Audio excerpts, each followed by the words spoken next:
Today we're going to cover the block.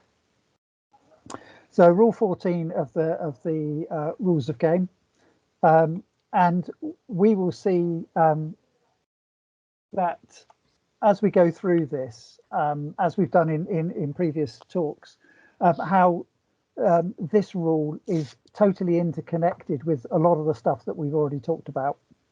So with the purpose of this session is to cover all the elements of the block, and some of the early stuff in it we're not going to spend a great deal of time on, because there's one or two elements of it which are more important than others. Okay, and some elements of it, as you've seen with some of the rules, very rarely happen, and there certainly is very limited there's certainly limited video on, for example, blocking a service. And I don't know whether anybody in the who's here tonight has actually ever seen that happen. I've not seen it happen in 20 years. So as you can imagine, it's one we'll gloss over when we get there. So the purpose of this session is to talk about Rule 14. It covers the block, and that deals with the definition of the block contact, blocking in the opponent's space, the block and team hits, blocking the opponent's service, and blocking faults. Okay, and again, we'll look at the rules of game. We'll see what guidelines there is on this rule, and we will also look at the casebook, of which there are many cases, all slightly different, but all ultimately very similar. I found some video, so that'll be good, and we'll look at some of those, and there's one or two questions that have come in as well. So let's carry on. So we're going to look at what constitutes a block, and how the players controlled around the block and its consequences. So which players can attempt and execute a block or complete a block, what players must do to be considered to be blocking, where the ball is when the blocker contacts the ball, and what happens after the block. And both first and second referees need to know this rule pretty well, because it's within both your responsibilities to control the players around the block. Okay. As we've seen, the block covers a lot of rules that we've already talked about. So, Rule 8, ball in out, obviously. Rule 9, the consecutive and simultaneous contacts. Okay. And the characteristics of the hit. The ball at the net, reaching beyond the net and when this is permitted and not. Service and blocking the service. Rule 13, the attack hit and the block. Rule 19, the Libro and restrictions on the Libro playing the ball. And of course, rules 23 and 24, which are the first and second referee responsibilities. So let's have a think about the definition of the block. So blocking is the action of players close to the net to intercept the ball coming from the opponents by reaching higher than the top of the net, regardless of the height of the ball contact. Only front row players are permitted to complete a block, but at the moment of the contact with the ball, a part of the body must be higher than the top of the net. Let's not get too hung up on that last bit. We'll discuss it shortly. But the definition can be broken down into a series of actions that must be present for us to be able to recognize a block. So by reaching higher than the top of the net, regardless of the height of the ball contact, and the moment of contact with the ball, a part of the body must be higher than the top of the net. So within this, reaching higher than the top of the net, we create the conditions for the ball to strike any part of the body. So the block contact itself does not need to be higher than the top of the net. The player's action needs to have been higher than the top of the net. So this identifies to us that this is a block and not the first team hit. Okay, but the rules do not talk about intention specifically. So whether a player intended to be blocking or not, that's irrelevant when you're determining whether a block has taken place. So an example would be if the player is facing their own team and not the opponent when the ball contacts them. Just because they're not looking at the opponent does not mean that they are not blocking. The rule does not talk about whether the player intended to block or not. It just talks about the fact that the player must have, at some point in the action, been higher than the top of the net, and that in that action, the ball has contacted them. Okay, so this is one of the key elements of it. And we'll have a look at a video that shows this quite well later on. And there's a casebook example that deals with a slight subtle variation of this. Okay, so the block contact, the ball can be higher than the top of the net. It can be lower than the top of the net if the blocker can touch the ball without touching the net band. The ball and the blocker and the ball can touch the net band at the same time, or the ball can come off the net and into the block. Now, we've talked before about looking at when the ball is driven into the net and whether when there's a blocker over the ball, as to whether the ball contacts the blocker or not. And we'll just have a look at that one again as well. So what I just say is, remember here that when a ball is driven into the net and the net then contacts the blocker, this is not a faulty net contact by the blocker. Okay, so when the ball is into the net band and you see the net band depress into the blocker's arms, you've got, as a second referee, you need to understand whether that is because of the ball or whether it is the blocker. So if the blocker's profile wouldn't have contacted the net without the net deviating, then it's not a net contact. The other side of it is, if the ball is driven into the net band, you need to be sure as to whether the ball has contacted the net and the blocker, or whether the ball has rebounded off the net band, and therefore you're considering 4 hits or double contact. And one of the things when the ball goes into the net band is the net actually does, regardless of how tight it is, it will move. So so in that split second of movement, the net causes a springing action, which gives an indication that, say, the players just say, well, that's just the net band. But if there's a block over the top of that point, then the contact is more likely to have been made than not. But we'll have a look. So let's just consider this playing action, and we will see what we think about this as a block or an attack hit.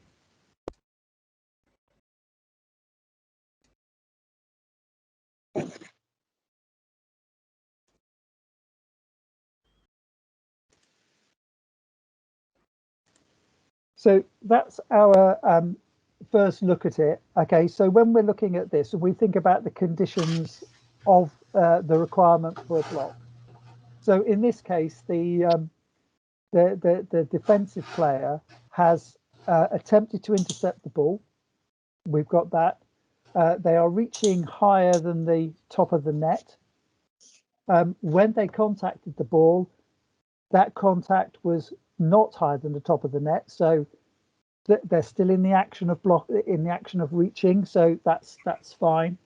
They played the ball into the net band, and then they played the ball again. So in this instance, we can see that the elements of the block have been satisfied. It is a block, and therefore we will see with the later elements of this rule, the player is allowed to play this ball again. The only thing that the first referee may have considered in this instance was that the contact with the ball into the net band, as to whether that constituted a catch. Now, in this instance, it would have been very harsh in this case to have considered that that was a caught ball. But if the player if there is a prolonged period of time when the player is in contact with the ball and the net together, then you have to consider as to whether that is a catch and whether that gives them any advantage in controlling the ball. In this instance, I don't think so. It's relatively clear. We'll go back because we don't want to see the conversation. So let's just try and stop it at the right moment. Okay, so as we can see, the player is higher than the top of the net, and therefore, whilst the ball is slightly below the top of the net, this is acceptable, and we would constitute this as a block. Okay, move on. Okay, so we pulled out three of the elements of the block definition in looking at that. But there are a couple of other things that the definition tells us. So the definition also tells us it's the action of players close to the net. So as a referee, you're making a judgment as to whether a player is close enough to the net to constitute a block or not. Okay, so players will tell you that if they're a meter from the net, are they blocking? If they're 2 meters from the net, they're certainly not blocking. They're not close enough to the net. So you have to decide about proximity.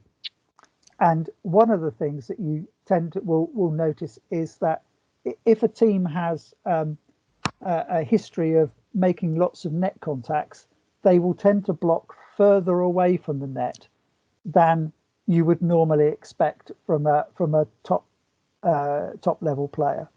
So therefore, you have to make a judgment as to whether the player really is blocking or whether they are just trying to make it look as though they're in that action.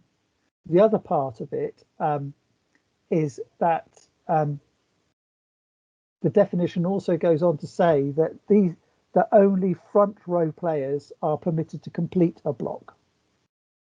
So this gives us some more information about what players are involved and what players aren't. So by being close to the net, it doesn't allow a back row player to complete a block.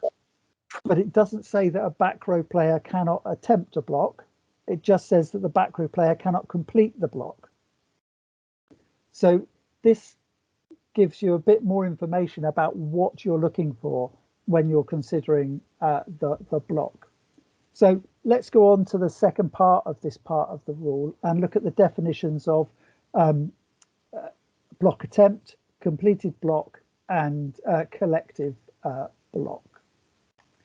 Oh, I've got a video first. Hang on. Just look at this one. Okay. So what did we think here? Let's go back a bit and see if we can just get the action. If I can stop it at the right moment. Okay, so the question is do we consider this is a block?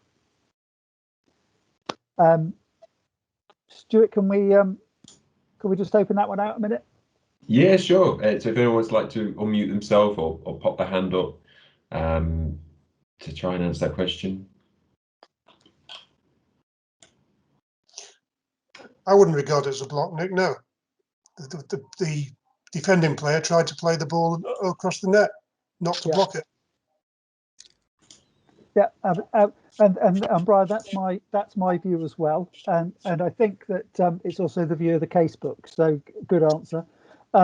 In this instance, the player's gone with one hand, and if you look at the way the player has approached the ball, a block is a mirror contact. It's a rebound contact, and therefore the action of the arm coming from behind towards the ball and only being one hand gives you more information that the player actually isn't blocking here. The player's attempting to attack this ball, and it's only because she has jumped too soon and she's landing that she actually hits the ball into the net rather than back over the net. And then she attempts to play it again. Now, in this case, she's quite lucky that the first referee actually lets her off and considers this a block. But the overall action is not a block.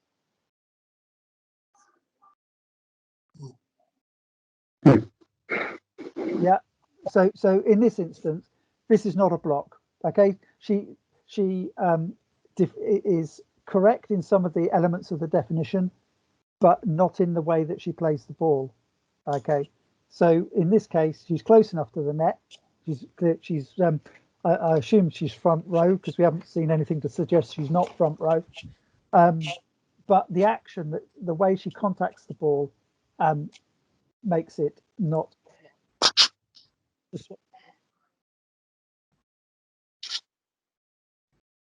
So one of the things that we have to think about is whether a player can actually physically, when it talks about higher than the top of the net, is that in some of the volleyball that we referee, particularly in juniors, we also have to consider whether the player is capable of reaching higher than the top of the net. Now, we shouldn't get too hung up about it on the basis that, well, she can't reach higher than the top of the net, so she cannot block. We would give them the benefit of the doubt in these instances as to whether we think that they can jump that high or not. Certainly, if you were talking about, say, the senior men's game, there is a complete difference here as to whether a player can reach or not. It's quite clear that most players in the adult game, particularly in the men's game, should be able to reach high enough to block, and you can make a judgment as to whether they're trying to suggest they're blocking when they're not, or they're not blocking when they are.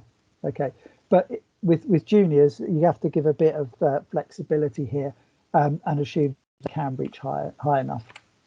Okay, so the rest of the definition.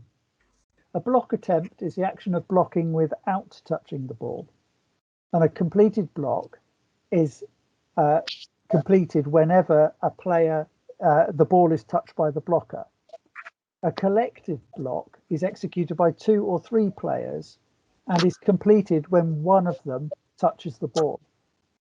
So when we think about a block and say the rules around player at the net, so if we have 3 blockers together and one of them who doesn't touch the ball contacts the net, we do not allow them to use I wasn't in the action of playing the ball to avoid being guilty of a net contact fault.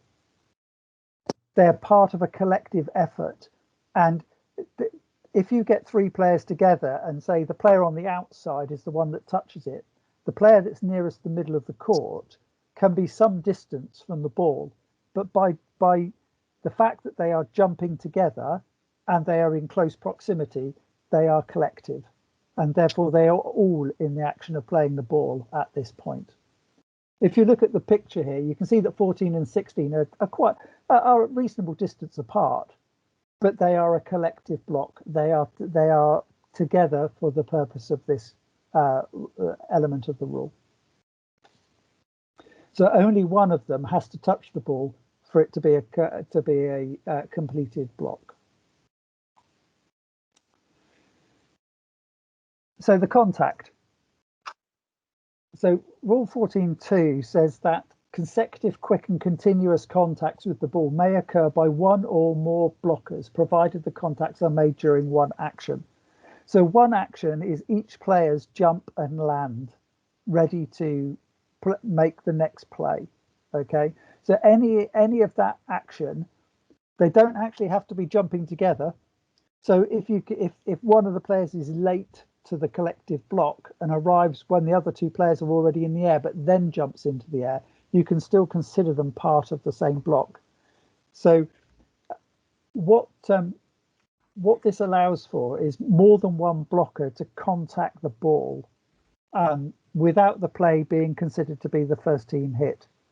So when the players are in the blocking action, what this rule realizes is that those players, because they're blocking and they're reaching, they're not really in the right place to determine or avoid being hit by a ball which has come off one of the other blockers. They can't react to that situation. So therefore it says that if they're all in the action of playing the ball can ricochet between them, and that is still the one block, the single block. And I think if you we've got a video in a minute, but if you look at a single player's action of blocking, in most cases, a single player will maybe contact the ball more than once themselves in the action of blocking. Certainly, if the ball is in their hands rather than hitting their arms, that can certainly happen. And also, when their arms are together, it can come off one arm onto the other. Okay, and we know the situations we see when we know that the ball has rebounded very quickly off a block, because those are situations where the ball is rammed straight into the front zone. and the ball bounces off, and the players get very excited about it. So in this action of collective and quick and continuous contacts, the ball can hit the arms, hit the head, okay, and it's almost that action of you deciding as a referee as to when the player has landed and should be in a place to play the ball for the first team contact is what you're looking for. Okay, if the player makes two actions to the ball, so the situation whereby they block and the ball gets between them and the net and it's coming down, and they're coming down with the ball in their chest or in their body, then this is a separate action from the action of blocking, because they'll then make another action to try and play the ball. And you just need to be sure as to when that action of blocking ends and when this new situation of the first team hit occurs. If the ball's rolling down the player, then you would consider catch or a multiple contact in that situation. So in this one, the casebook, there's one 3.43 gives a bit of helps the definition by saying, provided it is a blocking action and not separate actions, this counts as one block contact. After the block, the team's allowed 3 more ball contacts, so 3 team hits.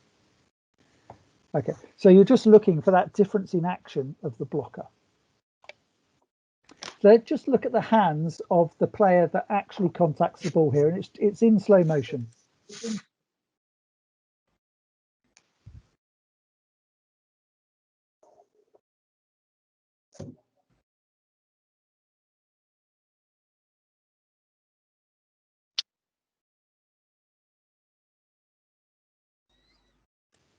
Okay, so with that, we could see that in the player's hands, the ball ricocheted around, okay, before it came back over the net.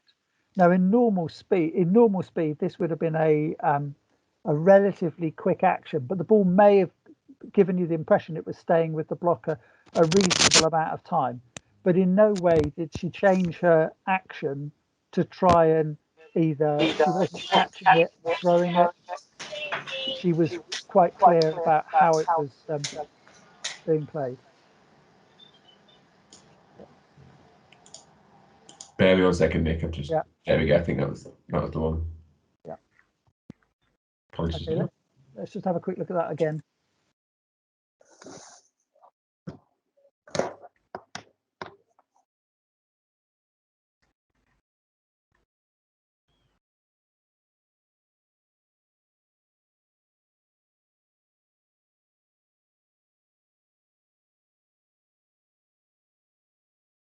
Okay, so if the ball had come down, for example, on the blocker side of the net, she would have been able to play that ball again as part of the first team hit. So when you look at the contact, you can see that the ball sometimes does spend a little bit of time in the hands, but there's a complete distinction between that and a player in a block that's actually caught it and then redirects it or puts downward pressure on it. Okay. So when we talked about the ball into the net band and the net band deforming, it's quite often the case that the ball does contact. So in these situations, it would be easy to suggest that the ball has hit the net band and has ricocheted back from the net band without hitting the blocker, and therefore you'd be considering 14 hits or double contact if it was the same player that it came down to. But what you can see here is with the net band compressing quite a considerable distance and the blocker being above the ball contacts the blocker after leaving the net. So in most of these cases, when you have a block close to a ball into a net band, if the blocker is above the net, then in most cases, and in international top level volleyball, it's about 9 times in 10. In this situation, the ball has contacted the block. It doesn't look so, but it clearly, in those situations, it's very quick, and more often than not, as I say, 9 out of 10 times, it will be the blocker that has played the ball. Okay. We'll move on from that.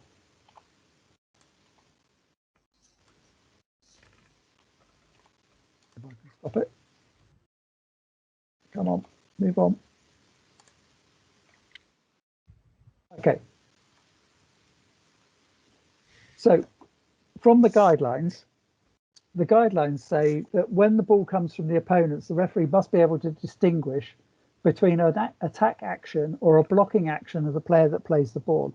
So if we think back to the young lady that was in the first clip, not so far from the net, we could see that the type of action which the player plays the ball determined whether we believed it was an attack hit or a block. Okay, so during an attack action, the guidelines say the player uses a backswing of 1 or 2 arms and hits the ball, directing it towards the opponent. Meanwhile, during a blocking action, the player stretches, reaching over the net to intercept the ball with 1 or 2 hands without backswing. Now, we have quite a few questions raised within our referee cohorts around whether a player can claim that they block with a lot of force and they move their arms towards the ball. The guidelines are saying that if the player has come with any backswing force to the ball, then this is an attack hit and not a block. Now, it's quite difficult at times to determine between the two, but remember the block contact is a natural rebound. It's a mirror action towards the ball. There is reaching forwards, but there is no this action of trying to move towards the ball and put power back onto the ball on the other side. You've got to be able to judge whether you believe the player is merely intending to intercept the ball or whether they are trying to attack it. Okay. Certainly, if they hit the ball with their hand doing an action with backswing, you would consider it to be an attack hit. Whilst obviously recognising, I made the point there about the ball should not be caught and or thrown. So blocking in the opponent's space, and we've covered reaching beyond the net in a few different rules. Attack hit, it's in player at the net, it's in ball contact as well. In blocking, the player may place his or her hand and arms beyond the net, provided that this action does not interfere with the opponent's play. So thus it's not permitted to touch the ball beyond the net until the opponent has executed an attack hit. And we remember from last time when we talked about an attack hit is any action that directs the ball towards the opponent. Okay, so in this case, you've got to consider as to whether the attack hit has been completed. Okay. And the guidelines give some further thought on this.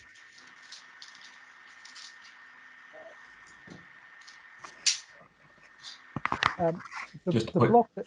Yeah. Oh, sorry, Nick. If you aren't talking, would you mind just putting your microphones on mute? I think we get some interference from someone. I can't quite. Yeah. But yeah, if you wouldn't mind just popping your mic on mute if you're not speaking, it just keeps the interference down to a minimum. So thank you for that. Thank you.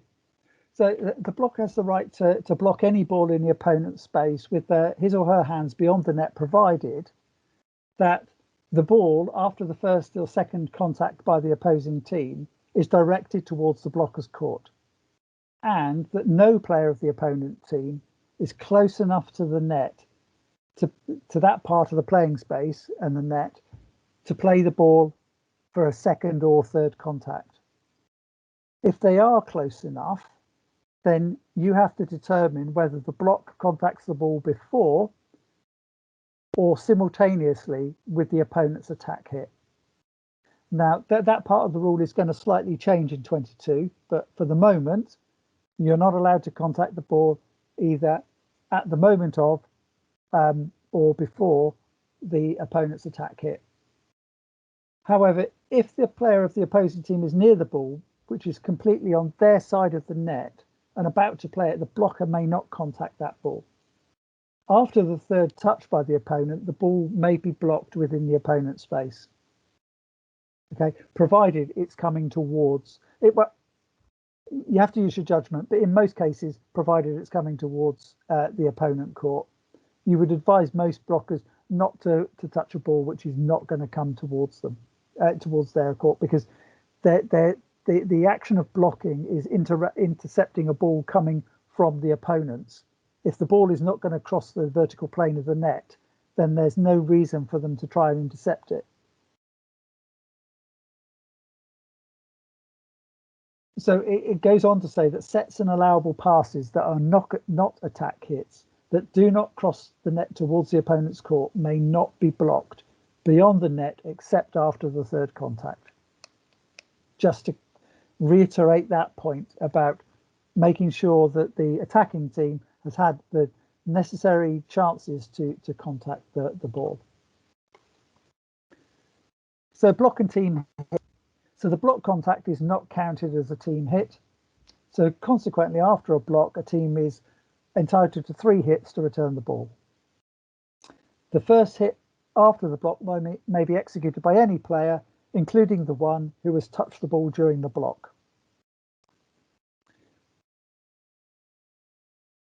And here there's a comment made in the guidelines about that if the block ball rebounds off the spiker's body, it's likely that this would be the team's first hit of 3. So unless the spiker, so this is what they're saying here is if the spiker spikes the ball into the block and the ball rebounds off the block and hits the spiker again, that spiker could still be higher than the top of the net, but that wouldn't be constituting block against block, because the action is not that of a block, and therefore you would consider that to be the first team hit. And I found an example. I think I put it in here. Yeah, okay. So we're going to try and hope that this is the right example for this, and this shows you what I mean.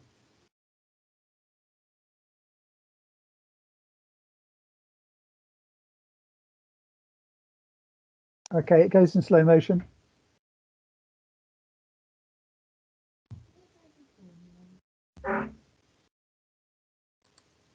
So in that case, in that example, just because the spiker has been higher than the top of the net in the action, the ball ricocheting back off the block does not mean it's a block on block. Okay, so this would be first contact, and therefore the spiker is not allowed to play the ball again. Okay, that's just a small aside, and you'll see it in it happen.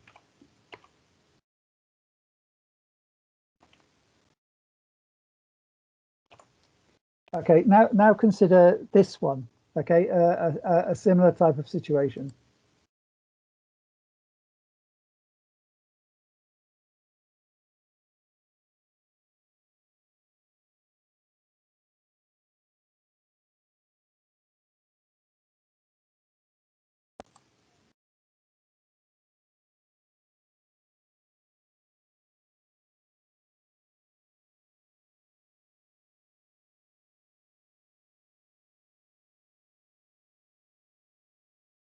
Okay, so in this one, the middle player, okay, she arrives a little bit late, and she's conscious of not playing the ball in the opponent's space because it's come off the opponent's block, and if the ball was not coming towards her court, then she would not be allowed to legally block it.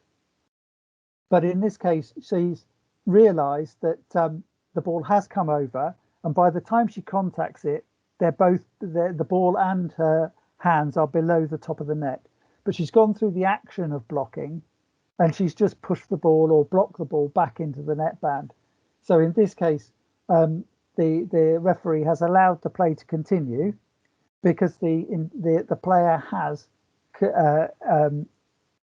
they're close to the net, they've reached higher than the top of the net, and in so doing, the contact of the ball was not higher than the top of the net, but we know it doesn't have to be. So in this case, she's fulfilled the necessary actions of a block. It doesn't look great, but she has blocked it, and therefore she is still permitted to make the first team hit, which is the ball coming down off the net. Okay, so that's just an example of that situation running through as to when that can happen.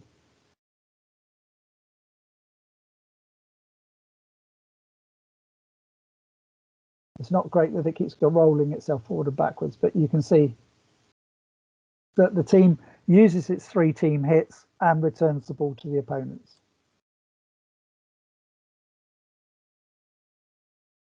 So the referee guidelines, they support the decision of the first referee to allow that play to continue by saying that if after the spike on the ball coming from the opponents, the ball rebounds to the net and hits the same player, this is a fault, double contact.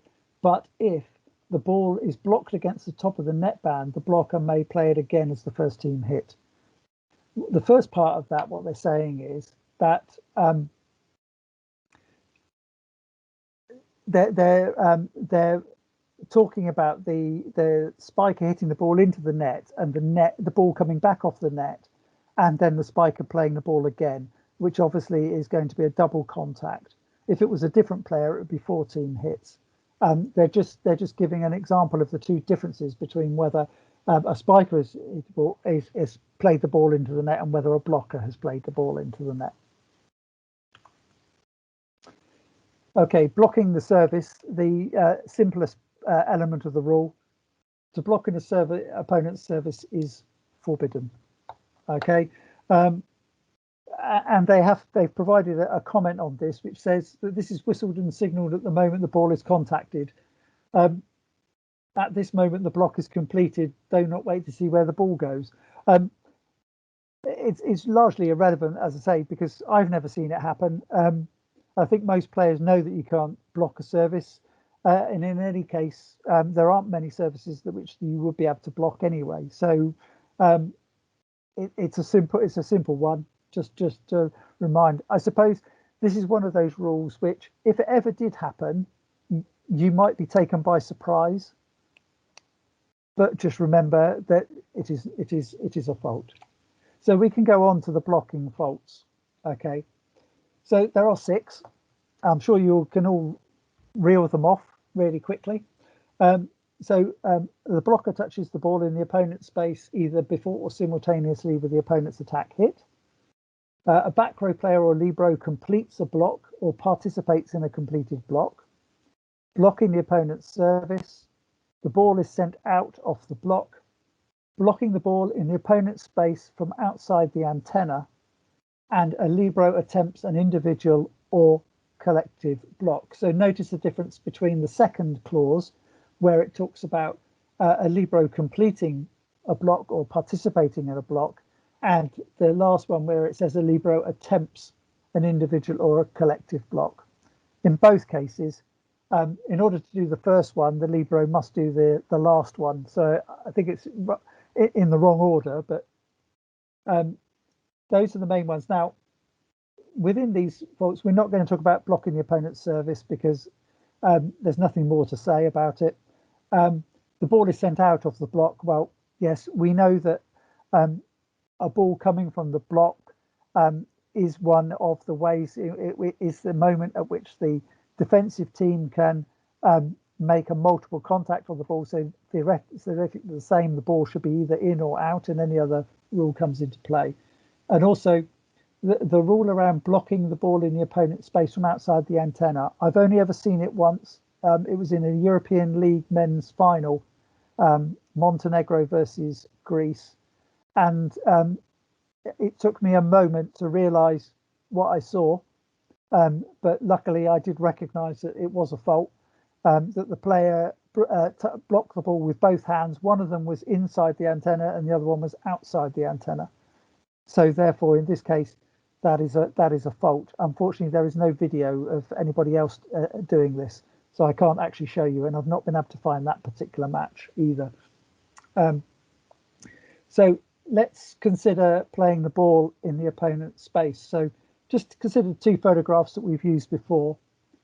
The one on the left with the USA blocking here, this is legal, assuming that the opponent has made an attack hit. It's illegal if the opponent has not made an attack hit. And here we're assuming that for it to be illegal, we're saying that the player in blue has an opportunity to execute an attack hit. Okay, you have to take that, make that judgment. In the position on the photograph on the right hand side, we can say that this is a legal play if the contact is made in the blocker's space or the setter's space. So that's not the blocker contacting the ball in the setter's space, it's the setter contacting the ball in their own space. But if either of them are deemed to be contacting the ball in the opponent's space, this would be illegal.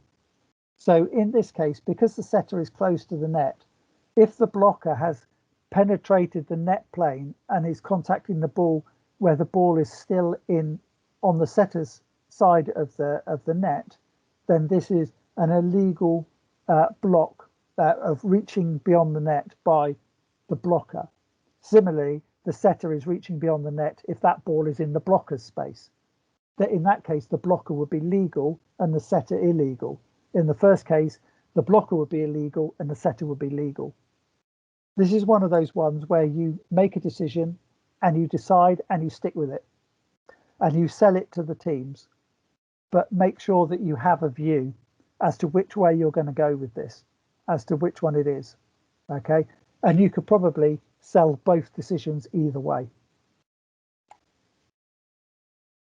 So let's consider this passage of play, which we've seen before.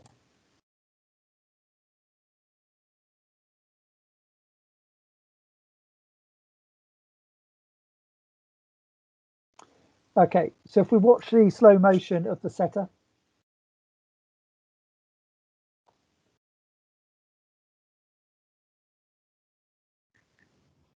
Okay. Let's see if we can go to the slow motion and stop it at the right time. Okay, so within this passage of play, we can see that the team in blue here, the player number 11, I think, is it 11 or 21? 11. They have played the ball, which is their first team hit. Now, his reaction to the referee was that I played that ball in my own space towards my own space. Now we can see in slow motion that the ball actually goes forward. So in this case, the blocker is within their rights to play the ball in the opponent's space. The ball is coming from the opponent and they're attempting to intercept it. If the ball had gone up from the blue player vertically, the ball would have remained within the blue space, and therefore the blocker was not entitled to reach beyond the net in order to play it. Okay, so as a referee in this instance, and the net cam unfortunately is slightly off from the center of the net, so it's not, but it's quite clear in this case that it looks as though the ball is going forwards, so it's a completed attack hit at the moment at which the blocker contacts the ball, and the blocker is within their rights to contact the ball in the opponent's space. And this is what the first referee, Goran from Serbia, explains to the player in blue when he complains. So this is a situation whereby this is fine. Now, if that ball had gone up vertically, then the white blocker would not have been able to play it. It would have been illegal. The situation is strange because they're complaining after a point which they won. So I don't quite get that, but there we go. Move on to another case. So what's the difference here? Okay. So let's see if we can watch that one in slow motion. Okay. So this is the opposite of that previous case here.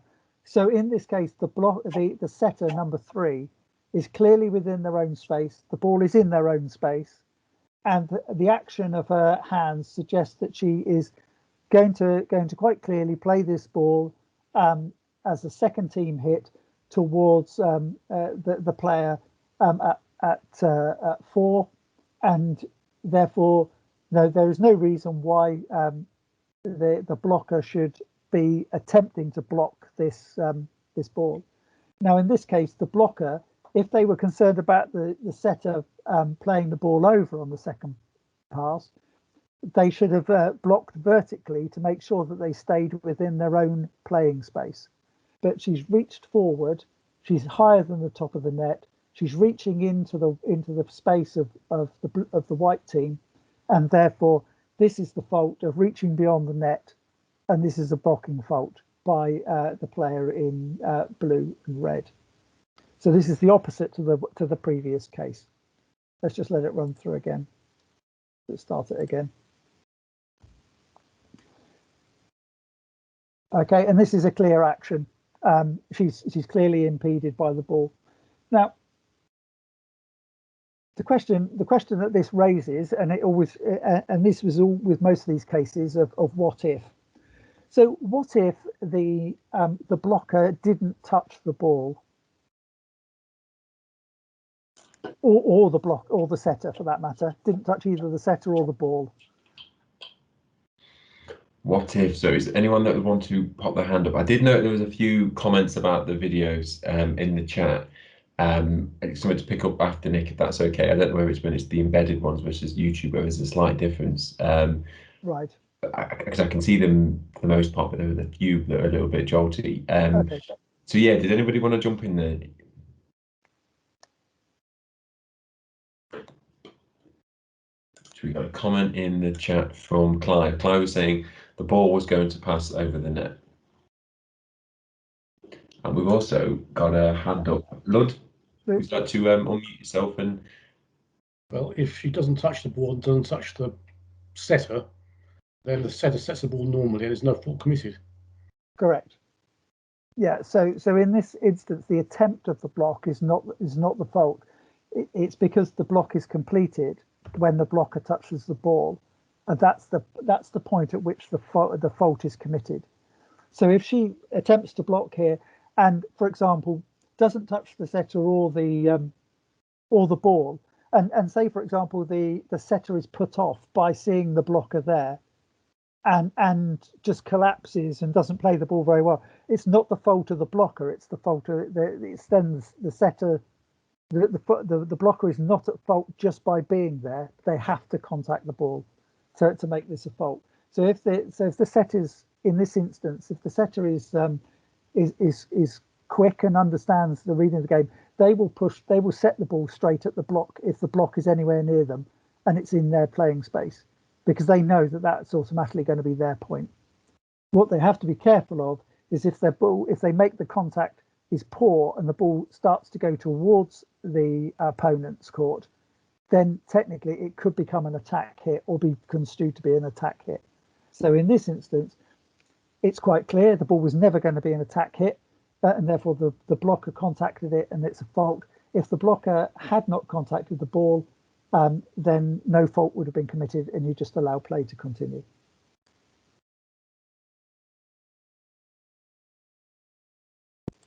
And just on the point of the videos, I will issue a list of the sources of the videos as a separate document, so that if you are struggling to see them, then you'll be able to go and find them for yourselves, and hopefully they'll play better on your own equipment.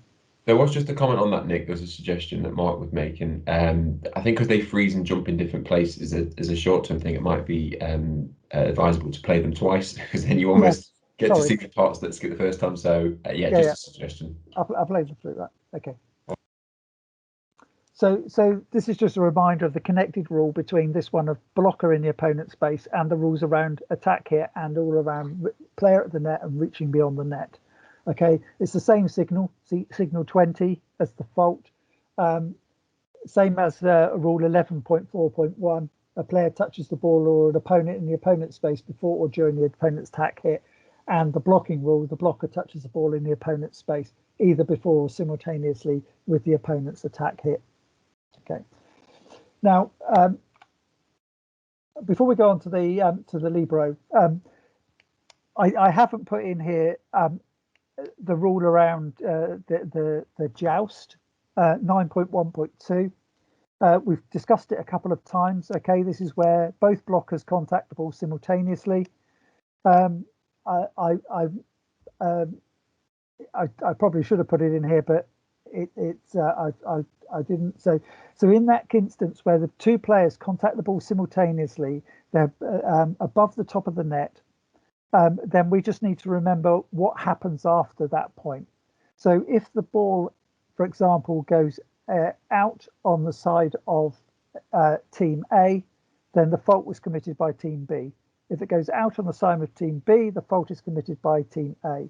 If the ball comes off the simultaneous contact and hits the antenna, it's a simultaneous fault. Both players played the ball last. The ball is out as soon as it hits the antenna, therefore it's a replay. It's a replay the point, okay? And this is one of the only times, the only scenarios where there is a replay for a simultaneous fault. There is another one, which we'll come to in the casebook examples at the end. So, blocking faults. So let's go to this one around the Libro then. So a back row player or a Libro completes a block or participates in a completed block. So the key thing here is to recognise for both referees the situations when this might occur. The most obvious is when you've got a backcourt setter and you've got a poor reception causing an overpass. Okay, and it's near the net. Because in most cases, the setter will jump to try and contact the ball. You've got a number of situations and scenarios that might be going through your mind as to what's going to happen. If the setter can't reach the ball and only partially contacts it, then you've probably got an illegal backcourt attack. If the setter doesn't contact the ball and the block contacts the ball first and it plays it into the setter, then you have this situation of an illegal backcourt block. And you've also got the situation where you often see it where the setter will feint in this situation as well to try and make the blocker attempt to block the ball in their space and then start claiming that they were reaching beyond. So you've just got a few things going on that you've got to be aware of what might come out of it. But one of them clearly is that the setter will cause a situation whereby it's an illegal backcourt block. And I'm going to show this video a couple of times so you can see a situation and see what you think about whether this is a block or not.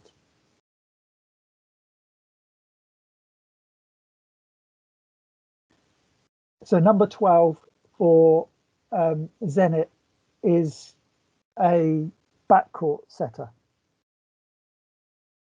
So the Brazilian team coach obviously is quite clear about this.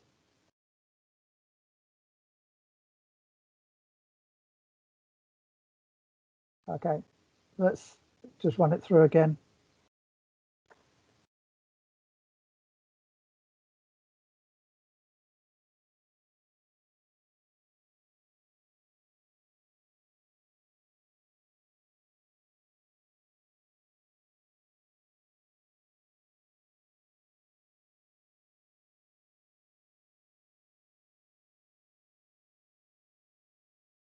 So what do we think? Anybody want to go? Did the ball cross completely the plane of the net, Nick? Yes. Yes, it did. Okay. So sorry, is the question if the block is made by the player in black or the player in white? Because it hits his head, right? The player in white, because they are backcourt. Right. Unfortunately, it's not clear to me, Nick, if the setter in white, the Argentinian player, touches the ball. Because if he didn't, then the guy in blue, in dark blue, you know, is entitled to hit the ball because he's not going, the ball is going to cross the plane of the net. So it shouldn't be his fault. Yeah, so what actually is happening here is that, so you have an overpass situation. The Zenit, the light blue player setter is backcourt. They jump to try and retrieve the ball above the net, but they can't get high enough. And the ball crosses the plane of the net, whereby it's attacked by the player in black or dark blue. As they play the ball, they attack the ball hits the setter's head and then ricochets off. And in this instance, the referee has allowed play to continue. So if we think about the situations which satisfy a block, we talked earlier about the fact that intention was not in the rules. So whilst the backcourt setter for Zenit does not intend to block, they have fulfilled all of the necessary parts of blocking. They've reached higher than the top of the net. Yeah, the ball has contacted them when they are higher than the top of the net. Okay, so just because the setter is not looking at the ball and is not facing that way, this does not mean that the setter has not blocked the ball. The setter has blocked the ball, intercepted the ball coming from the opponent by reaching higher than the top of the net. So in this situation, the setter is blocking, and this should, he's at fault. As the Brazilian coach has quite rightly pointed out, should have been a fault. Yeah. Hang on, go back to it and run it again.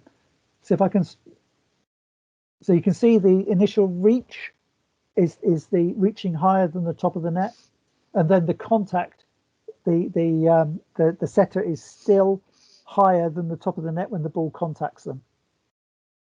Yeah, the fact they've pulled their arms down does not stop this being a block, because they are still higher than the top of the net. When the ball hits him on the back of the head, he is blocking. Correct. Yep. Yeah. Yep. Okay. So that's just to show you the fact that because a player is not in the normal action of blocking, i.e. facing the opponent, there's nothing around intention. It's just because the action is that they are higher than the top of the net when they intercepted the ball coming from the opponent. That's a block, regardless of whether you're facing the opponent or you've got your back to them. Yeah. Okay. Nick. Yeah. This is why in situations like this, the attackers are quite quick, trying to get the backcourt setter to hit the ball, because then they will be at fault. No. The backcourt player.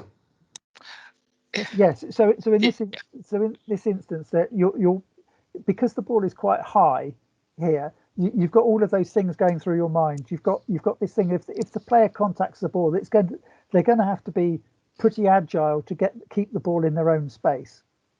So in this instance, they could be playing the ball in the blocking space, so they could be reaching beyond. They make contact with the ball and the ball go forward, and therefore it's an illegal backcourt attack. The contact that they make with the ball may not be very good because they're reaching so far for it. So you might even be considering a catch. So there's lots of things going through your mind as to what's going on here. And in this situation, obviously the blocker or on the blocking side of the net, the player's very quick to realise that this is a ball that he can attack. It's on his side of the net, and therefore the setter gets in the way, and unfortunately the setter therefore is deemed to have blocked the ball. Okay. So and that would be the same for any backcourt player. So the other one is around the Libro, and the Libro attempting an individual or collective block. And this is one where the first and second referees need to be aware. It's not a common fault, okay, because most Libros know what they're allowed to do and what they're not allowed to do, okay. However, it has happened, and this is the situation where we have it on video, which is a match in Italy. I think it's Civitanova and someone, but let's watch what happens. So Libro comes towards.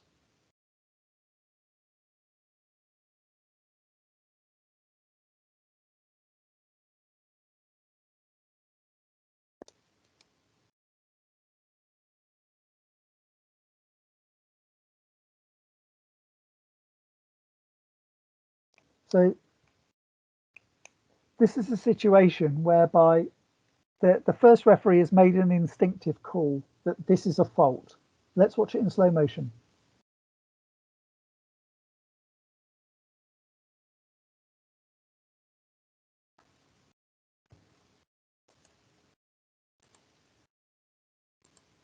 me just stop the video a second.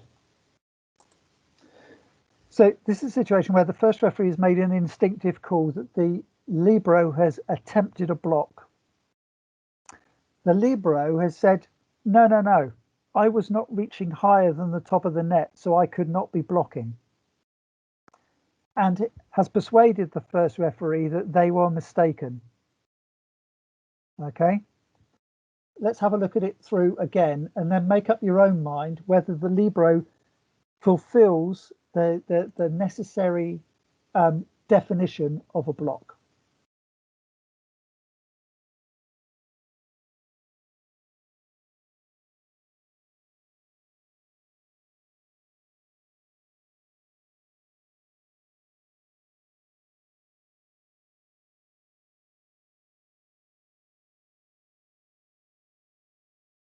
Let's see if we can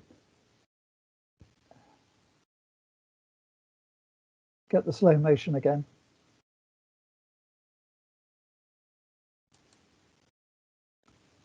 Okay, so the Libro says that they were on the floor. Quite clearly they weren't. Okay, they had jumped. Even from that angle, I think you might say that their hands were higher than the top of the net. Yeah. Close to the net, I would say they were close enough to be considered to be blocking. The other question you would ask yourself is, what's the Libro doing? The Libro's there because clearly the blockers are all out of position. So the Libro's found themselves the only person anywhere near the ball. So they've attempted to disrupt the attack in their action. So in this instance, quite clearly, even though the referee has changed their mind, this is a Libro attempt at a block. And you know, they have fulfilled everything required for it to be a block, regardless of whether they intended to block or not. It's a block. So this is an interesting case. Not seen any other situations where the Libro has attempted to do that.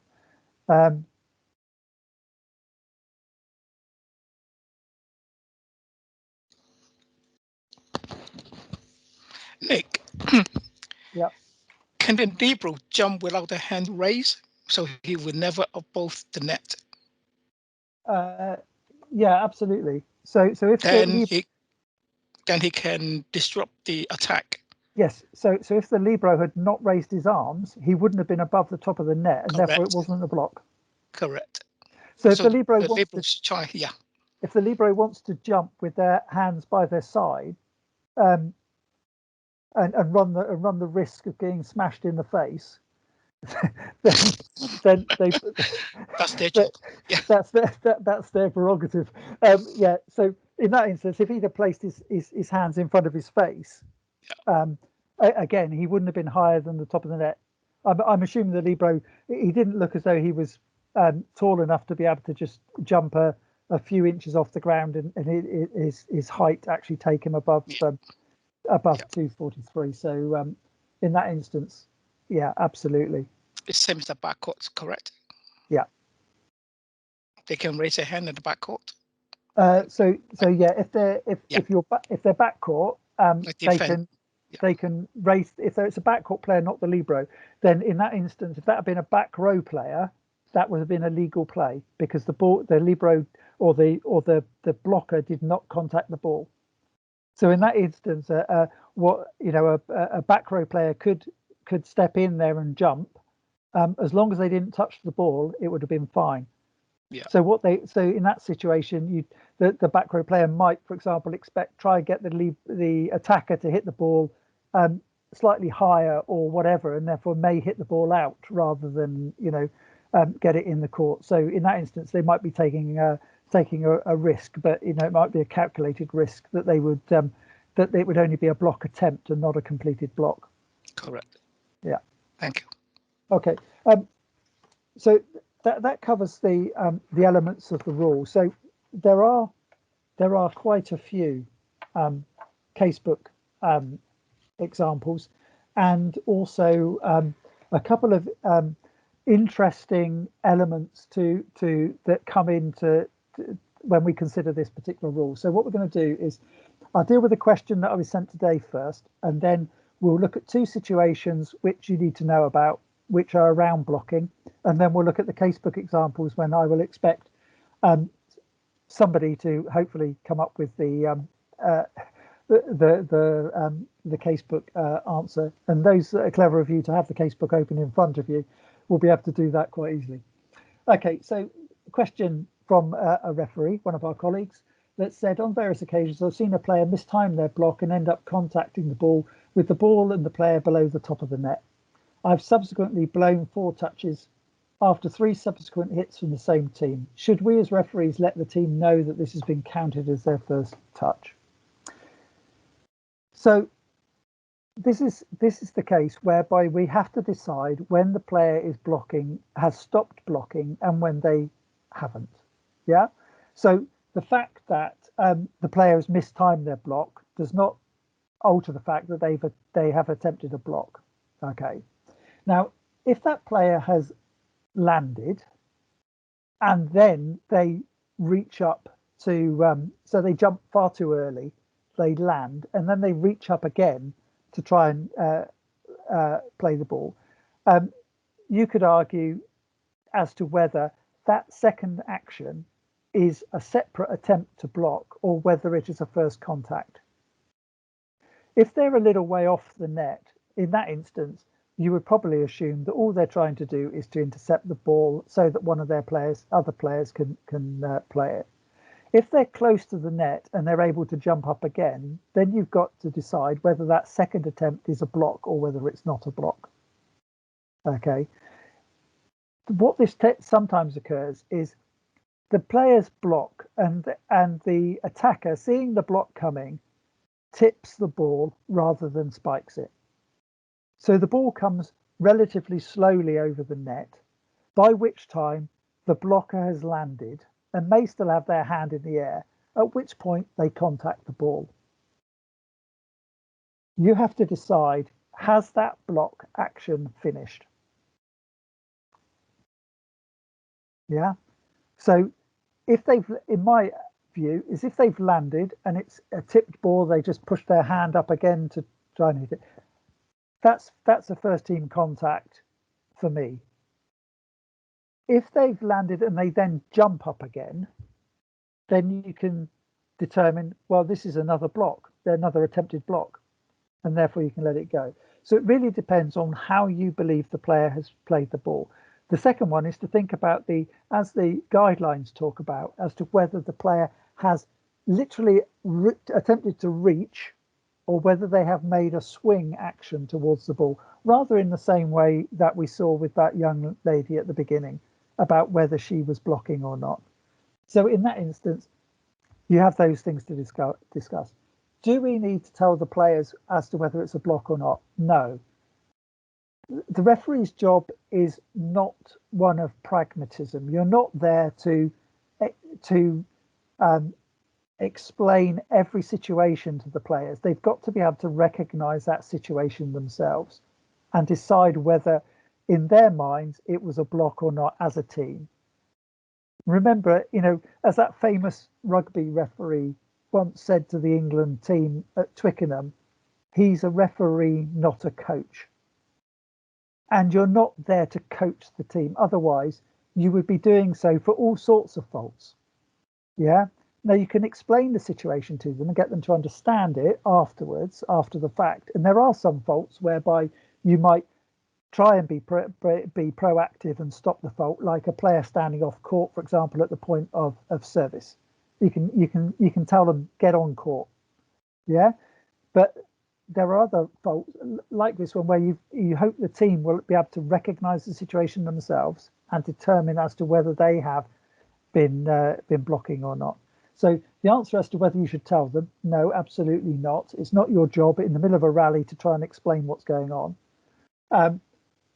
But what I would say is, as I've said here, is don't be too quick to penalise a player that just cannot jump that high and say that they weren't blocking when they were making every effort to block.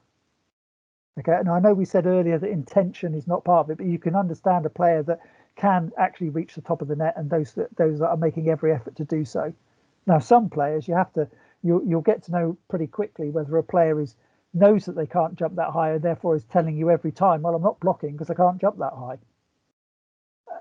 They can't have it both ways, so you've got to decide which way it is.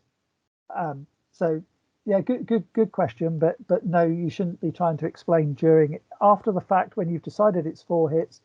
Absolutely, explain your decision to the captain. If the captain doesn't agree with you, that's just tough, because this is not a protest situation. This is an interpretation of the rules. This is not a misapplication of the rules. Okay, this is interpretation. Okay, and you can explain that. Okay, so let's have a look at these 2 situations which are worth noting. So this is casebook 349. Player of team A attacked the ball, which was blocked by the blocker of team B. After the block hit, the ball crossed the lower space under the net and landed on the court of team B. Which team won the rally? So this is team B blocking the ball in the opponent's space, and they've blocked it in such a way that the ball contacts the court on team B's side.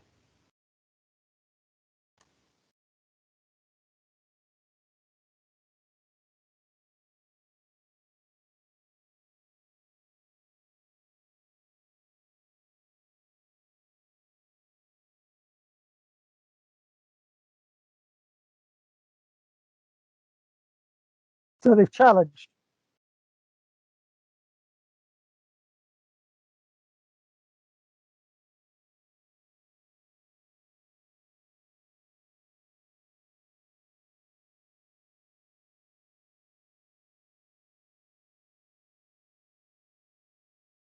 So this is the situation. So the ball has been blocked and it's landed in court B. So this is just that's just good blocking. All you need to know from the line judge is whether that ball was in or out on the sideline. Okay, it's legal as long as it's in on the sideline. That's fine. That's just the way it is. It's just one of those small points. This one is that there is an attack hit, and the ball is then attempted to be blocked by 2 players on the team in yellow, and the ball hits one of the players' ponytails on the way out.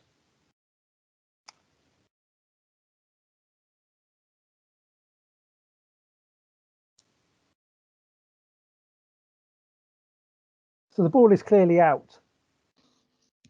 Yeah, and so Guidetti challenges this play, but his player says, look, hang on a minute, it was my ponytail. Okay, and you can see here the ball hits the ponytail quite clearly. Okay, so why am I showing this? The new rules not allowed. So yeah, so in this case, a player's hair is not a ball contact. No. Okay, so if the ball hits a player's hair, in the same way as if the player's hair hits the net, it's not a fault. Yeah. Okay, now what I mean by that is if the ball hits me on the top of the head and ricochets off, that's a contact. Just because my hair's in the way does not absent my head from contacting the ball. If I've got a ponytail then or long hair and it just hits me on the way past because I've got lots of hair, that's not a ball contact. Okay, so those are the differences here. So here, what they're saying in the rules is that hair is not a contact of the ball. Okay, but obviously you can tell the difference between what is a slight touch, i.e. hits hair, and whether it hits a solid object like my head, for example. Okay. Nick. Yeah. Go back to the first one. Yep. I thought the point 1 have to be over the net, cross the pane of the net to win a point. If the block over land on your own court, surely that cannot be a point. Is that correct? No. So in this instance, what they're saying is that this is fine, because the players are able to reach into the opponent's space to block the ball, and the ball comes straight down. It could come straight down, and it's the same situation as if the ball comes off the block and contacts the blocker's foot. Yeah.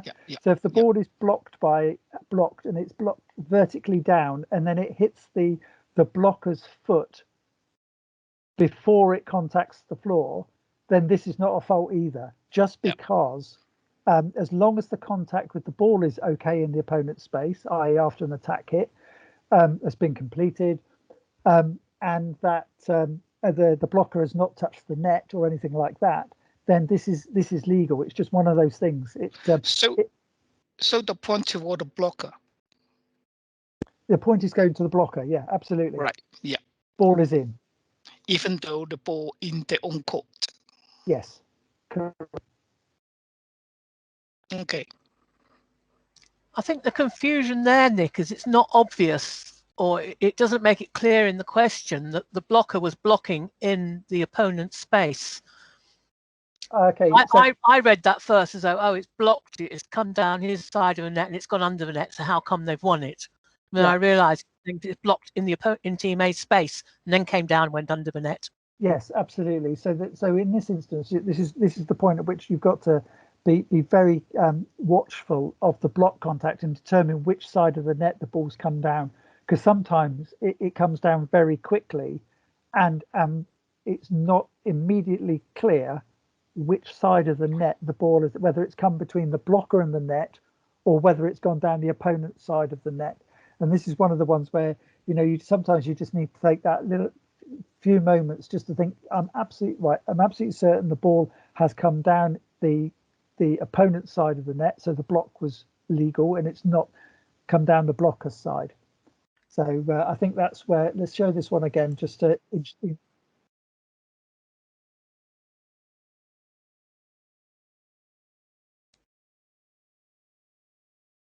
yeah.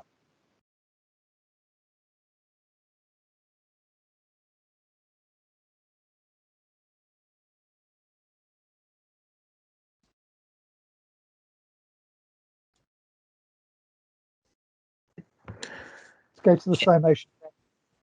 Nick, with that one, so the weird thing is that ball's not landed in that court. It's landed outside of the light blue team's court.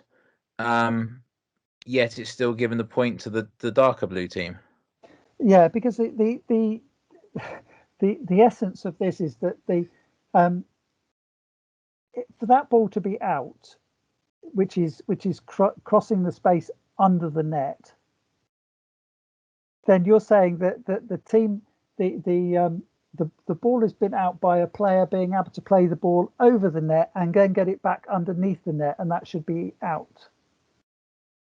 Because that's the rule that we're talking about, isn't it? But the ball is out by crossing the space under the net. But in this instance, the block has done everything they needed to do. They've blocked the ball in the opponent's space. The ball has stayed in the opponent's space. The only problem is that by the time it's contacted the floor, it's actually contacted the floor on their side of the court under the net. There's no way that the team in white has had any action on that ball or has any chance of playing that ball. So why should the team in black or dark blue be penalised for that as a fault? Yeah, it's really interesting. It's really good to know, because if that ball had been 10 centimeters wide and landed in the dark blue side's free zone, then that's becomes a fault. Yes, because the ball would have been out. Yeah. Yeah. It's really interesting, isn't it? Because it feels like it's still out because it's not in. If that makes sense. Yeah, so in as much as it is grounding the ball in the opponent's court, absolutely, it hasn't been grounded in, but it hasn't been grounded out. But they're out of the white court. Yeah, if you see what I mean. So this is just a clarification. If this happens in one of these situations, if this happens, the ball is in. In the same way as if the ball contacted the blocker on the way down, the ball is in. Yeah, and if you can see this without the challenge, then just make the call and no one can argue with you. Yeah, oh, absolutely. Just be certain which side of the net the ball came down. That's all you need to do. And if you're uncertain, normally you can get a reaction. You'll see from the reaction of the teams, and use your second referee. They'll help you in this situation as well, because they'll know which side the ball came down. Yeah, but in this case, both teams are going to the first referee. Yes, yeah, absolutely, because they're looking at it and going, well, I don't know what the outcome of this is. We've not seen it before. So therefore, if you can cast some doubt into the first referee's mind, maybe you'll get something from it that you shouldn't. Yeah. So that's what I think they're trying to do here. Okay, let's have a think about some of the casebook examples then. So A passed the ball badly and the ball crossed the plane of the net. The middle blocker of B hit the ball across the net against the raised arm of the back row setter from A, who was still close to the net and above the height of the net. The ball then rebounded across the net into B's court, who has committed the fault. So this is the same situation as our Zenit setter.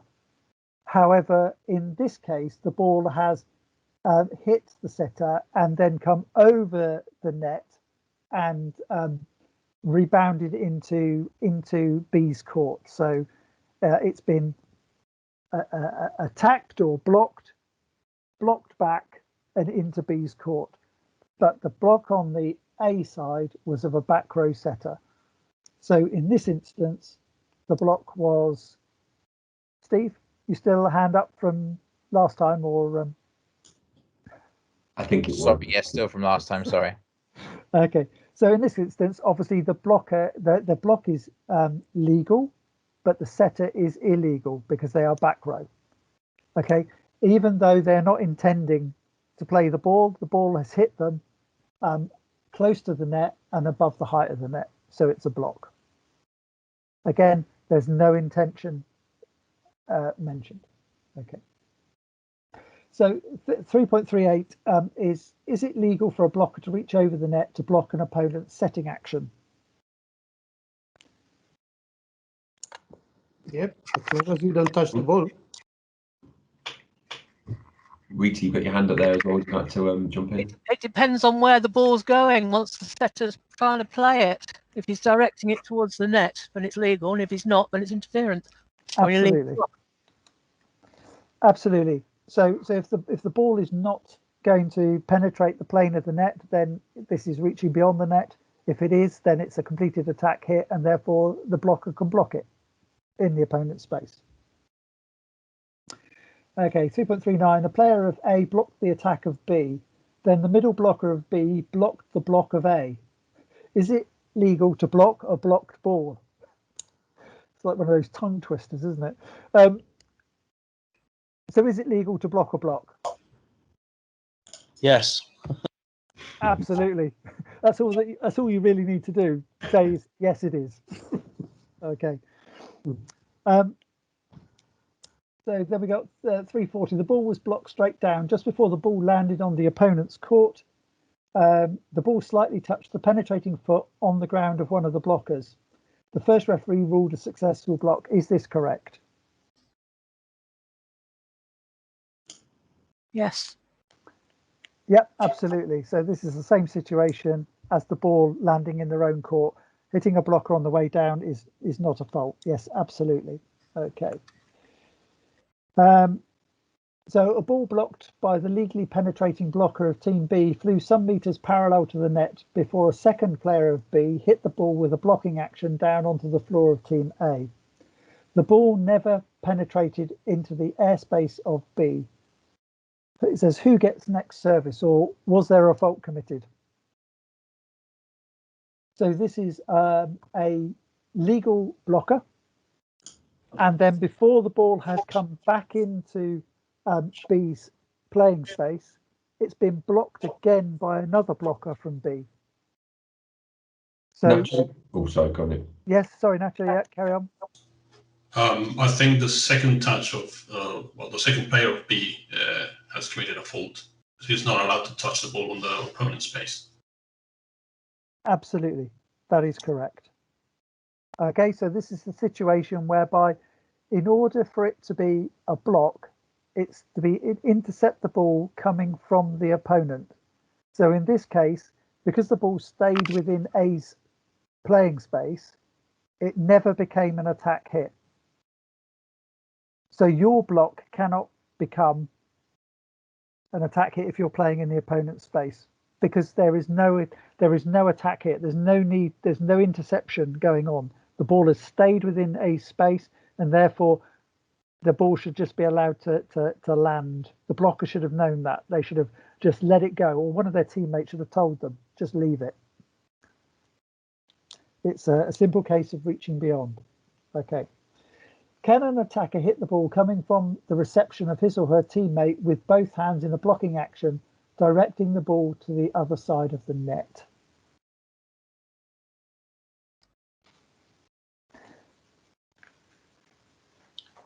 I'll go no on that one. Ludo? I'd go yes, as long as it's a clean contact. Okay, yeah. So the only thing you've got to consider here is the contact, the ball contact. So you've got to make sure that it's not a double contact or a catch or thrown. Okay, so this is a rule around the contact. Okay, the contact must be on the player's own side of the net, however, not the opponent's side. So this is when you get players saying, "Oh, you know, trying to use or trying to make you believe that their blocking action was not an attack hit." Yeah, so you've got to look at the elements of the way the ball is played to determine this. Okay, so it's not illegal to hit the ball like that. Yeah, as long as it's a clean contact and you haven't caught or thrown the ball. That's what this one's trying to say. Okay. Am I guessing the attacker's hands here would be very close together? They wouldn't be, almost side by side, flat and directing the ball back over the net. Yes. It's come from his own teammate. It's a flat, vertical hand together. I can't see wide hand. Yeah, something like that sort of action. Yeah. Yeah. I think that's what this is getting to. So again, it's the contact that you're looking at.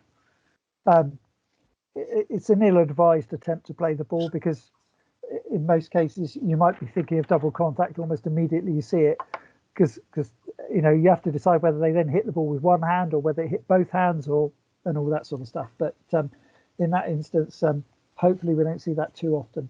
Okay. The ball made multiple contacts with the head and hands of several blockers. Should this be permitted? Tim, I think you were fastest hand up there. Yeah. This is if it's all in one continuous action, as the rule states. Yeah, absolutely. So this is where you've just got to decide when the block stops, or if one of the players makes another action towards the ball. So if one of them takes their hands down actually and the ball's still ricocheting and they do a punch, then you immediately say, well, that's the first contact. That one there, that separate action is the first contact with the fist. Yeah. Okay, a back row player's illegal attack versus an illegal block in the attacker's team space. So what is the fault? 3.44. Anyone on this one? Who have we got? We had an unnamed user 8. Yeah, that's me, and I'm trying to take my hand down, but I can't work out. I can't put you on the screen because my dog sat on my knee. Answer it now, Di. To be honest, I wasn't even listening to the question. I was too busy trying to take the hand down. Okay. Sorry, that is a double fault. Okay, Lido, Clive. A back row players. Yeah, I was just going to say whatever. It's always the first fault, isn't it? So which fault has occurred first? It's back row player fault first, isn't it? I would say it's a replay point. Okay, so in this illegal backcourt attack becomes illegal when it touches the block. and the block becomes illegal when the attacker touches it. Well, correct. So they both committed the fault at the same time. So this situation occurs simultaneously. So we know that an attack hit is completed when it completely crosses the vertical plane of the net or it's contacted by a block. We know that the block is illegal because it's a back row player and that they are completing the block when they contact the ball. So even if this was collective, if the back row player was part of a collective block and one of the other players touched the ball, yeah, this would still be a simultaneous fault. Okay, because of the back row player's presence in the completed block. So this is a simultaneous fault and replay the point. So within this one,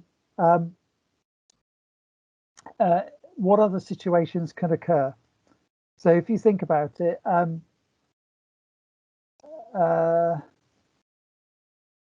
so if for example, if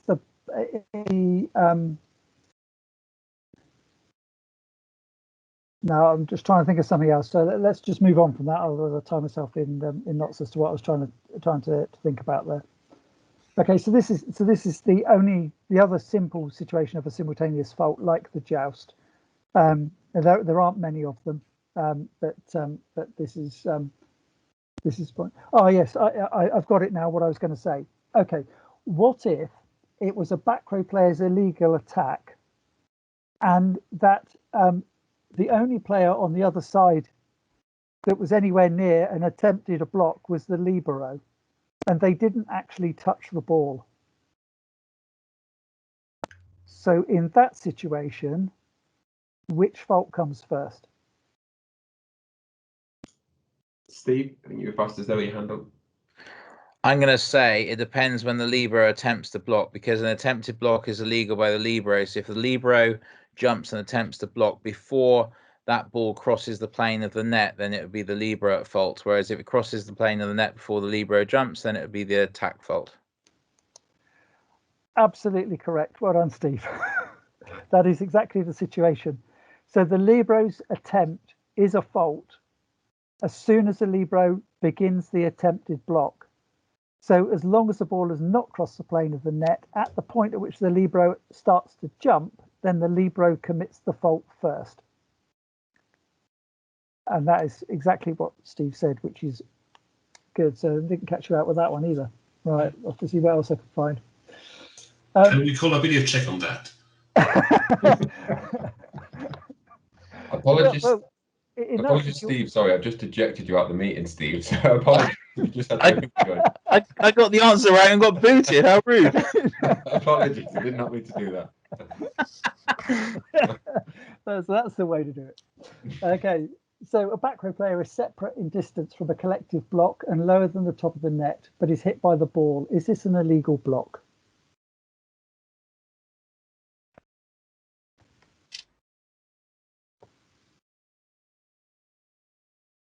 No one dares put their hand up now in case they get ejected. Sorry, Nick. Yes. I'm not going to use my hand, but if he's not higher than the height of the net, surely that's the first contact. Right. Absolutely. So it's not a fault then. Yeah. So the player's not part of the collective block because they're some way away from it, and they're not higher than the top of the net, so therefore they're not blocking. Okay. Yeah. So if that player is then hit by the ball, that's the first contact. Correct. Absolutely. We'll try and keep you in the meeting, Di. Okay. I'll try and change my name as well. Okay. The contact with the ball by a blocker was lower than the top of the net, although part of his or her hand was above the net. Is this a block? Yes. Yes. Yes. Yes. Reason being, part of the player is above the height of the net, therefore it's a block. Okay, that's all we have to worry about in this situation. Yeah.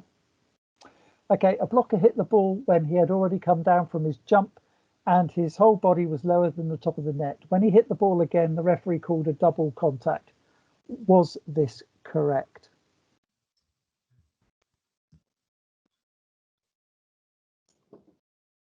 Clive, would you like to take it away? I'm reading it quickly, but no, it was fine. It was okay. So you'd allow play to go on, or that the referee's decision was correct? The referee was wrong, I think, because he's allowed his next hit, isn't he? Okay. Have I misread the question as usual? Please.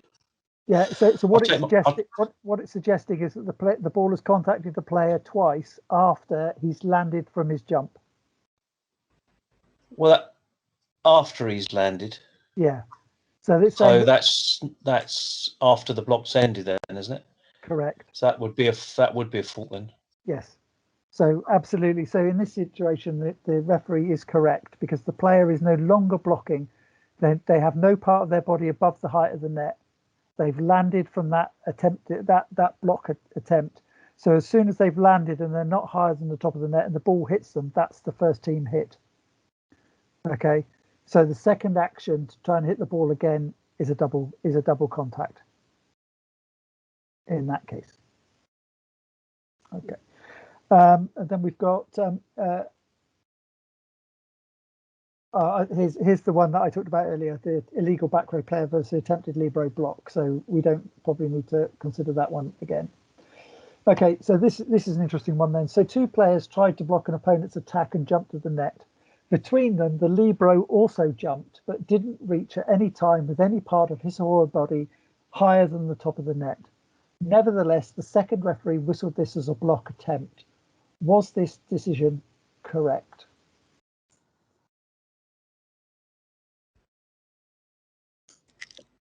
Di, what do you think? Do you think it's correct? I think it's correct because he's gone up with the other players, so he's part of a collective. Okay. Clive? Sorry. Yeah, I'm going with the last answer as well. Anyone else want to offer a different perspective, Steve? I'm not sure if he doesn't reach beyond the height of the net. I'm not sure he can be part of a collective block, even if he's jumped. So I'd say he's okay, just to be different. And don't boot me. Okay, so in this instance, because the Libro has not attempted to block, i.e. they have not attempted to get higher than the top of the net, they are not part of the collective block, even though the block is going around them. So this is the same situation. If you can sometimes see it if you get a back row player like the setter may find themselves sandwiched between two blockers. Okay, just because they're two blockers either side of them have attempted a block or even completed a block doesn't make the back row player illegal. They would have to be jumping and attempting to block as well. So the collective block in this situation has been slightly apart because it's got a player in the middle. Okay, but both players, because they're jumping at the same time, roughly in the same part of the court, then they would be considered to be a collective block. I've only seen it when a back row player and a blocker jump together with the back row player then not reaching and keeping below the top of the net. So there's only one blocker. I've not seen it with two blockers either side of a back row player trying not to block.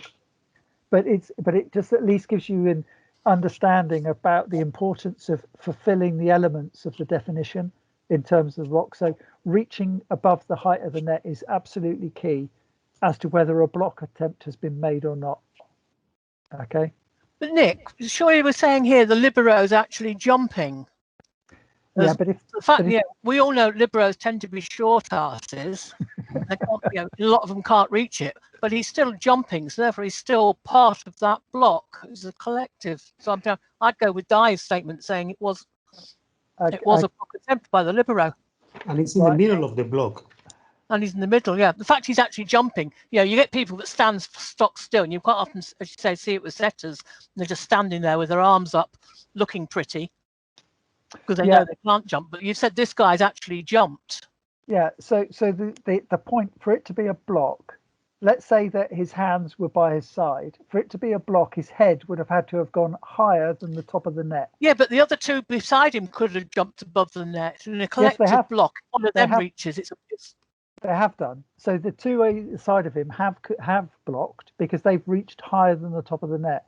What it's saying is that even though the Libero is back row, or it could be a back row setter, even though that situation has occurred, if they don't at any stage get higher than the top of the net, then they are not part of the collective block around them. Oh, so it's only if it's a completed block it becomes illegal. So if the other guys don't touch the block. No, they're not part of the block at all. They're not blocking. They're not in the action of blocking because they haven't reached higher than the top of the net. So because they haven't done that, they are not blocking at any point. So therefore, regardless of whether the block is completed or not, they haven't either, if it's a Libro, attempted a block, or if it's a back row setter, completed a block.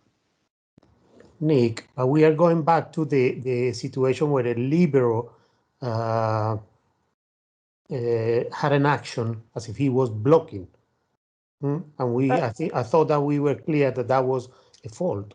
Yeah, but in this situation, what it's saying is that the Libero didn't get higher than the top of the net, whereas in the other situation, we determined the Libero was higher than the top of the net. So it's all about whether the player. Now, if you believe that the Libero, just cannot reach higher than the top of the net, but made every effort to do so, then in this situation, you would say that was a block attempt. Yeah, but if the Libero jumped without their arms above their head, then there is no blocking action taking place. And I know we talked about there being no intention in the rules, but you've got to decide whether the action of the player is to block or not. So if they don't at any stage attempt to reach higher than the top of the net, they can't be blocking. Now, if they jump up with their hands like this, you know, just above their head, and they still jump with them, you would say that, you know, that's an attempt. That's an attempt at blocking. So therefore, you would call that. But if the Libero just jumped with their arms down by their side, then that's not. And I know that's quite a tricky one it's a difficult one to talk about, but there is no video evidence on this one to support it. So this is just words. So it's one that you'll probably need to just look at the case book at 5.21 in the case book and just see how it's written. I haven't got that case book open in front of me at the moment, but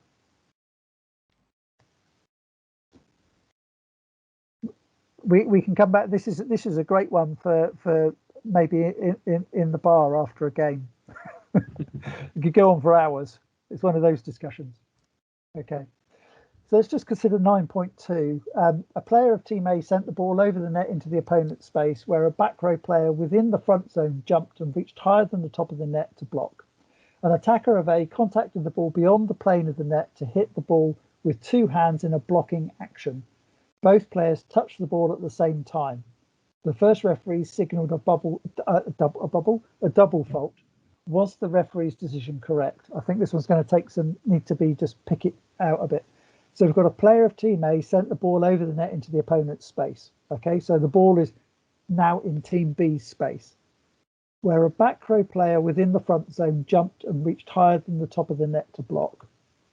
Okay, the attacker of A contacted the ball beyond the plane of the net, so they were still in contact with the ball when it was in Team B's playing space.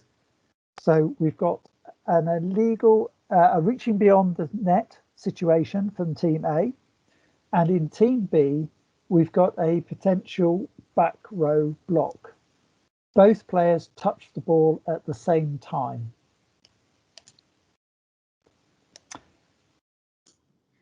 Lots of hands there. Nacho, did you want to jump in? I know you've got your hand up in a few questions. If I understood the question correctly, I think the referee was wrong, and it should whistle for the illegal block first, because the other situation is just the other player is just going for the joust, basically.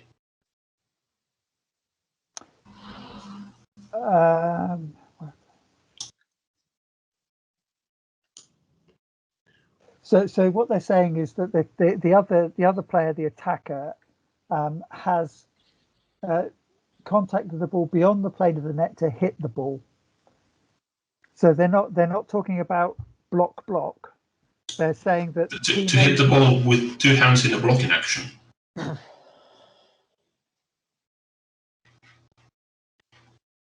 Oh, okay, I see. Yeah, I get you. So what they're saying is that then the attacker of A is blocking the ball at the moment of, or so simultaneously with the block on the other.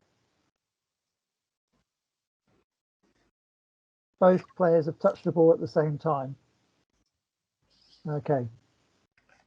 Just trying to think on this one. I might need to pull the pull up the case book to see how they explain it. We've got several hands up here, Nick. And if you Has anybody got the case book open and can find this one, 9.2? Yes. What does it say? Says the referee's decision is correct. The attacker, even though he or she hit the ball with a blocking action, completed an attack hit, not a block.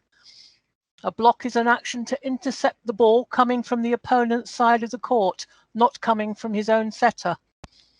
Since the initial contact of the ball by the attacker was in the opponent's space, the attack was illegal. The back row player completed the block by the contact with the ball higher than the top of the net, committing a fault. Since both players committed a fault at the same time, the rally ended with a double fault. Then goes on to say, under this complicated situation at the top of the net, the first referee must observe the play very carefully. If the attacker from A touched the ball first, he should be charged with the only fault. If the back row player touched the ball first, he or she should be charged with the only fault. Right. Okay. So yes, I think I know the situation when this occurred. It was a match in Brazil when this actually occurred. So this is a very close one, and as referee, you just need to decide whether you think the contact is simultaneous or whether you think one or the other, one player touched the ball before the other. And in that case, you make your decision accordingly. So in this situation, what they're saying is that the referee has decided it's a simultaneous contact and therefore it's a simultaneous fault. But if you believe that the blocker touched the ball first, it would have been the blocker that was at fault. If you believe the attacker touched the ball first, it would be the attacker that was at fault. So in this situation, again, it's like the ball with the setter and the blocker in the middle of the court. It's about being aware of what might happen and making your decision accordingly. And then, quite rightly, just being able to explain yourself to the captains. And in that situation, it might be easier to whistle the fault, indicate the player that you've classed as causing the fault first, or both of them, and then immediately you've signalled whether you're going to give service either way or replay the point. Is then you're going to get a contact from the captain, so you may as well just call both captains in and explain yourself, because it will save time, and it's most likely going to calm the players down. Now the captains may have a different view of the situation, but you can say again, it's an interpretation of the rules. It's not a misapplication of the rules.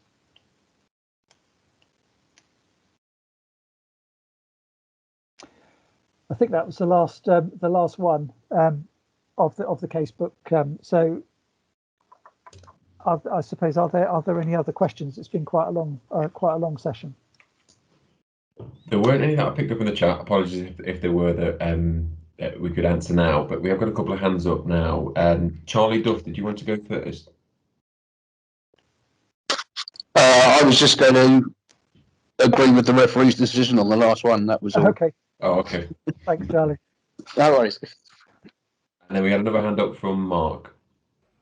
Yeah, I'm going back to the previous one, 5.21. Yeah. I'm confused about this because have I got this right? So in order for a block to be a block, some part of the body must be over the top of the net. Okay, so the libero one interpretation is that the libero jumped but didn't get any part of the body over the top of the net. But then, have I understood this correctly? You're saying that if they jumped and had their hands up, but the hands didn't go over the top of the net because they're short, then that is an attempted block.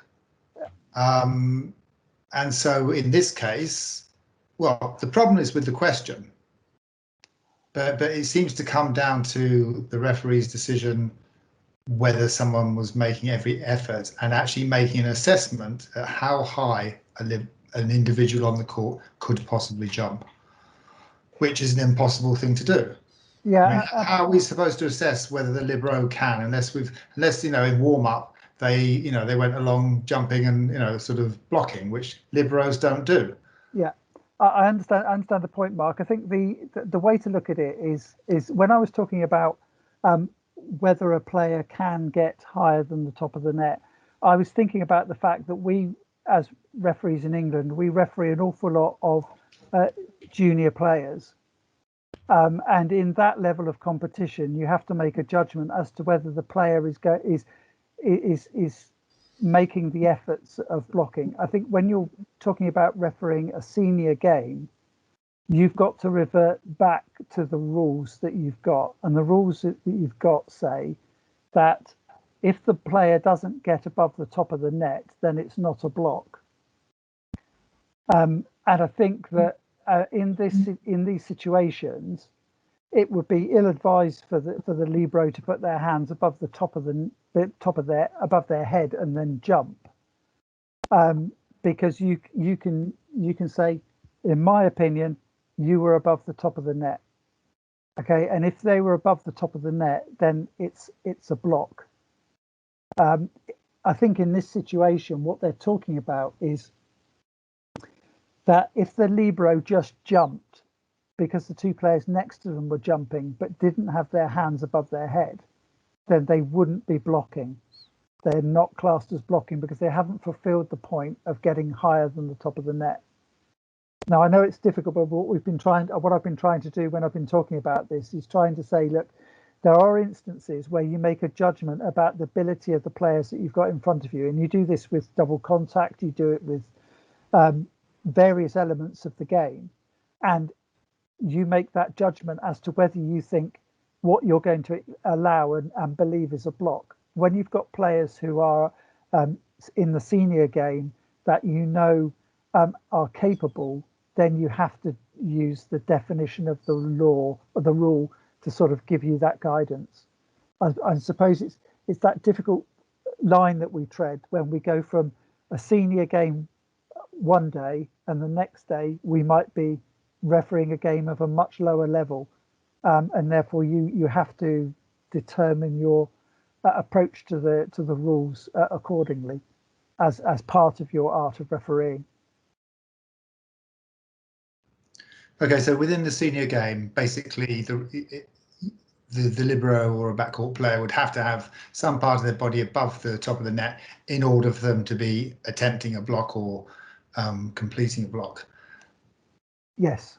Okay, so that seems a little unfair on the poor little 14-year-olds when you turn around to them and go, well, I know you can't reach the top of the net because you're only 14, but I'm going to hit you for I'm going to call against you because you were trying to, because their understanding of the rules would be if their hands don't go above the level of the net, it's not a block.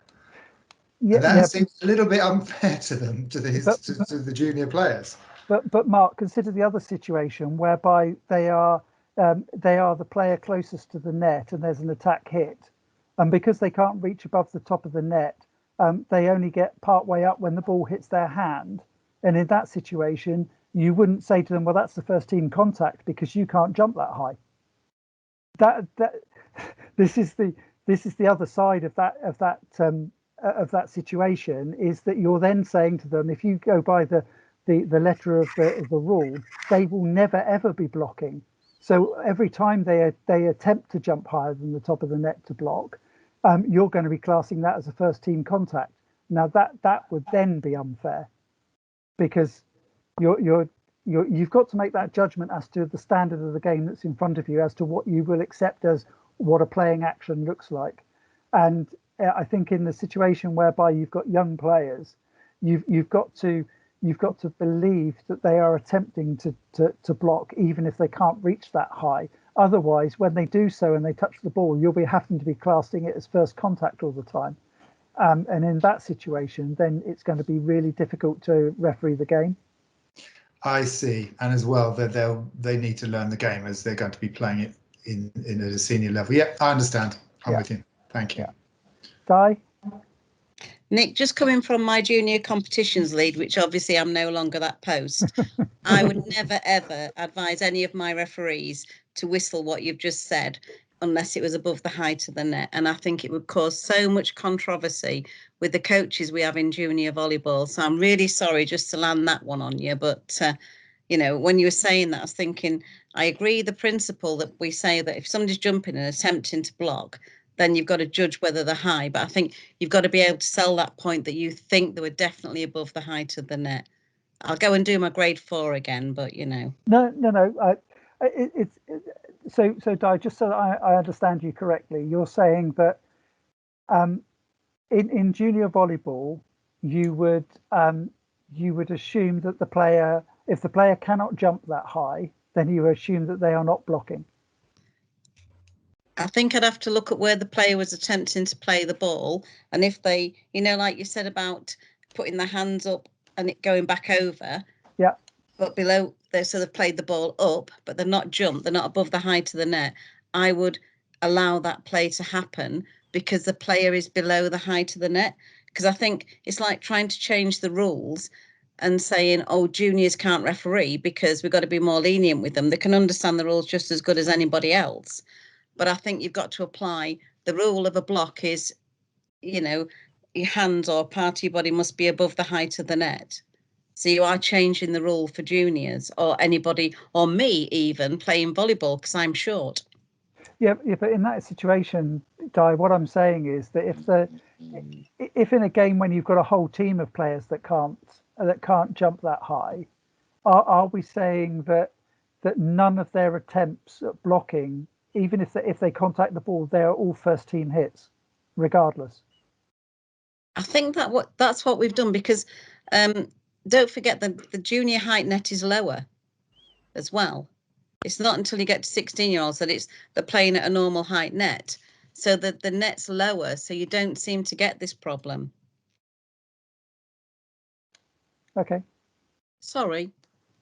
I bet you wish I couldn't join these conversations now. No. This is fine. I think it's an interesting point and a discussion.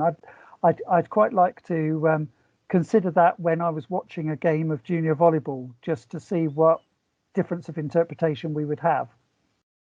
Yeah, and I think because you lower the height of the net, that makes the difference. Right. So if you've got juniors playing in senior in a senior match, then you give them no dispensation at all. The fact that they're juniors playing in a senior team, and therefore every time that they jump up close to the net and contact the ball, if they're not higher than the top of the net, that's always the first team contact in senior volleyball. Yeah, because I would apply the same rule to a player who was an older player like me who couldn't reach the top of the net. Okay. Sorry. No. I'll be quiet.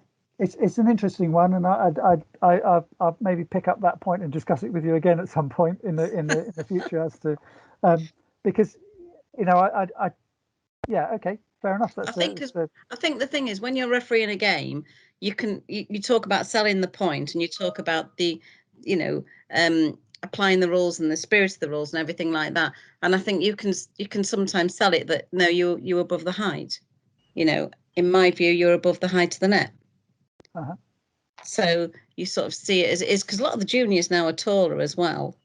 But anyway, I'll stop with that, and I understand where you're coming from. I'll just be quiet. That's okay. Mark, did you want to come back? I'll get to Steve in a minute and Herman. Yeah. Well, no, I agree with what's just been said. I mean, I could understand if you have, you know, like even though you have a junior height net and you do have, you know, they're very, you know, they're considerably younger than the age group that you would expect to be playing at that high net. You know, I could say, but I'd probably want to say to them, say to the captains, look, you know, I'm going to counter block if it is below the net because you are shorter, and you know, if you jump for a block and you don't go over the top of the net and it comes off your hand, I will count that as a block. But I think just really I'm looking at it from, you know, keeping it simple, and yeah, you know, what it is it's, you know, we have so many decisions to make, and especially the point about the coaches is really valid, because those guys are vicious. You know, I mean, your junior coach can be, you know, they seen some disgusting behaviour from junior coaches, and you know, and it creates a whole stress. And to be honest, that stress, then, you know, if you have a stressful coach, it's the players on their team that suffer from that stress. Yeah, and we've all seen it. So, you know, anything to keep it simple so that they don't, you know, have steam coming out their ears, because they won't, you know, they might be shouting at me, but their stress levels will be up. I don't know. I mean, I do see your point, and I think that in some circumstances I would do what you suggest. But my tendency is to keep it simple and keep the rules consistent unless absolutely necessary. Yeah, and okay. You know, yeah, because you know, having the Libro at the net blocking is going to be so infrequent. So yeah, and I think this is just trying to illustrate a point about that. But yeah, this is all good discussion. Steve, do you want to come in? Yeah, apologies again. It was kind of agreeing with Di, actually, in local league and some of the MVL3 stuff that I've refereed. When the Libro or the setter often, the setter is often clearly not able to reach the top of the net. And I must admit, my approach is to never call that player for a backcourt, you know, blocking fault, a backcourt attack fault, or any sort of blocking fault, because I know they technically can't. And I guess, like Di said, I would probably want to apply that across the board. But the other thing I wanted to sort of mention, which I think is most of us on here are pretty experienced, but a lot of people, sort of grateful referees, get caught up with the jumping. And it's kind of important to mention the jumping makes absolutely no difference, because we've all seen players that can reach above the height of the net without jumping. And a lot of people think, players think if their feet are on the floor, it can't be a block. And that's just something I thought was worth mentioning is not the case. Yeah, absolutely. Yep. Good point. Good point. Herman. Yes, Nick, I hear you when you are saying that none of the players can reach higher than the top of the net. That's fine with me. But some of the junior guys now are so tall that even without jumping, they can go over the top of the net. And Mark is quite right in highlighting the issue with the coaches, because there are some, Richmond, for instance, with a very experienced coach, that would go bonkers if we said, no, we are not applying this rule here. And we have to consider that as well. You don't have to answer that now, but it's just some food for thought. Yeah, I think this is a case of, as Mark mentioned earlier, about the art of refereeing in terms of determining how you're going to referee a particular match, rather than how you're going to referee every match. And that when you make a decision within the auspices of the game that's in front of you, then you might not make the same decision at another day with two different teams. So you sometimes have to just determine what is going to be acceptable on for the game that you've got, and referee it accordingly. And another day you might take a completely different approach, given to or even given the same teams on a different day, you might take a different approach. But it's a case where you I think in this instance, what I was just trying to say was that there are situations when you might or allow the teams leeway, and there are situations when perhaps you wouldn't. And I suspect that if you were really strict about the interpretation, with some coaches you would get the reaction that you don't want anyway, and therefore you may have to make that explanation to the team captains probably fairly quickly as to what is and is not acceptable in terms of a certain play action. And that's not just about blocking; that could be about any other some of the other rules as well, where you're making judgments. I think it's one where it's an interesting one to discuss. We've talked about it for probably nearly half an hour here, so it's quite it's one that we could probably talk for another hour on if we wanted to. Anyway, Clive. Just a quick, if you like, on a different subject, with regard to blocking, apart from the odd times where it's tricky to see whether it's hit only the net and not the blocker's hands, so full touches.